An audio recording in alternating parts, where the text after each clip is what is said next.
যে দুইটা নির্বাচনের মাধ্যমে আমরা আজকের এই জায়গায় এসেছি, একটি গণভোট এবং একটি জাতীয় সংসদ নির্বাচন। এবং এই গণভোটের ভিত্তি হচ্ছে যেই আদেশ, জুলাই সনদ বাস্তবায়ন আদেশ,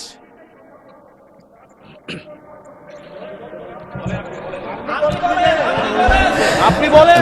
মাননীয় সদস্য, আপনি বসুন দয়া করে, বসুন দয়া করে। জি চিফ হুইপ, আপনি আপনার বক্তব্য সমাপ্ত করেন। ধন্যবাদ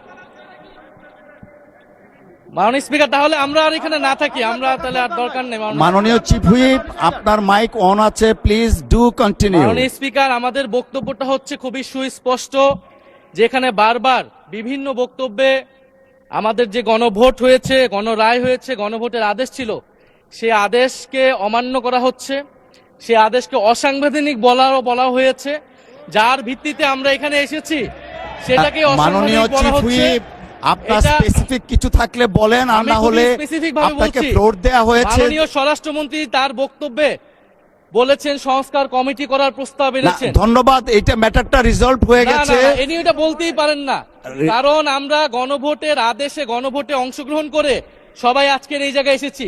আমরা সংবিধান সংশোধনের জন্য এখানে আসি নাই, সংবিধান সংস্কারের জন্য আমরা এসেছি। ধন্যবাদ মাননীয় চিফ হুইপ। এবং মাননীয় সংসদ আইনমন্ত্রী সদস্য আমাদেরকে জনাব হান্নান হক মাসুদ, করতে বলেছেন, আপনি হক, আপনার লস, অসমাপ্ত বক্তব্য সমাপ্ত শুরু করুন। নিয়ে আসতে বলেছেন, সেটার জন্য আমাদের সংবিধান।